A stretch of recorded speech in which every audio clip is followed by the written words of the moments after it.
పశ్చిమ గోదావరి జిల్లా ఆకివీడిలో CM relief fund నిధులు పక్కదారి పట్టాయని ఆరోపించారు టీడీపీ నేతలు. పేదవారికి దక్కాల్సిన సీఎం రిలీఫ్ ఫండ్ నిధులను ధనవంతులకు మళ్లిస్తున్నారంటూ టీడీపీ నేతలు ఆరోపించారు. జనసేన కార్యాలయంలో పట్టణ అధ్యక్షుడిపై ఫిర్యాదు చేశారు రవి. ఆకివీడిలో కార్పొరేట్ విద్యా సంస్థకు చెందిన సత్యనారాయణమూర్తి కుటుంబానికి సీఎం రిలీఫ్ ఫండ్ చెక్కును అందజేశారు డిప్యూటీ స్పీకర్ రఘురామకృష్ణంరాజు. పేదవారికి దక్కాల్సిన సీఎం రిలీఫ్ ఫండ్ పక్కదారి పట్టిస్తున్నారని టీడీపీ బీసీ సెల్ పట్టణ అధ్యక్షుడు బత్తుల రవి తీవ్ర విమర్శలు గుప్పించారు.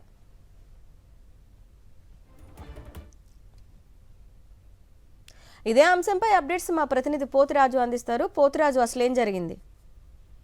అరుణ, పేదలకు అందాల్సినటువంటి సీఎం రిలీఫ్ ఫండ్ సంబంధించి కూడా ఎవరైతే సంపన్నులు ఉన్నారో వారు కూడా అందిస్తారంటూ కూడా సాక్షాత్తు టీడీపీ నేతలే కూడా ఫిర్యాదు చేయడం కలెక్టరేట్ అయిపోయిందని చెప్పొచ్చు. ఇటీవల కాలంలో కూడా ఆకివీడికి చెందినటువంటి ఓ కార్పొరేట్ విద్యా సంస్థకు చెందినటువంటి సత్యనారాయణమూర్తి ఎవరైతున్నారో ఈ కుటుంబానికి కూడా జనసేనకు చెందినటువంటి ఎవరైతే సుమంత్ అనేటువంటి ఇస్తున్నారో పట్టణానికి సంబంధించిన వ్యక్తి ఇతను కూడా పూర్తి స్థాయిలో అతని కుటుంబానికి కూడా దొడ్డిదారిలో కూడా 10 లక్షల రూపాయలు సీఎం రిలీఫ్ ఫండ్ ఇప్పించారంటూ కూడా ఎవరైతే బీసీసీలకు సంబంధించినటువంటి టీడీపీ పట్టణ అధ్యక్షుడు రవి కూడా తీవ్ర విమర్శలు చేశారు. దీనికి సంబంధించినటువంటి ఆధారాలతో సహా కూడా బయట పెట్టడం పూర్తిగా కలెక్టర్ అయిపోయిందని చెప్పొచ్చు.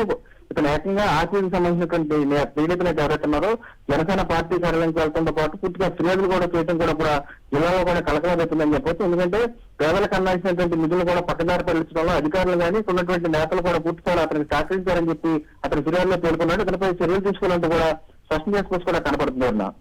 Right Poturaju, thank you.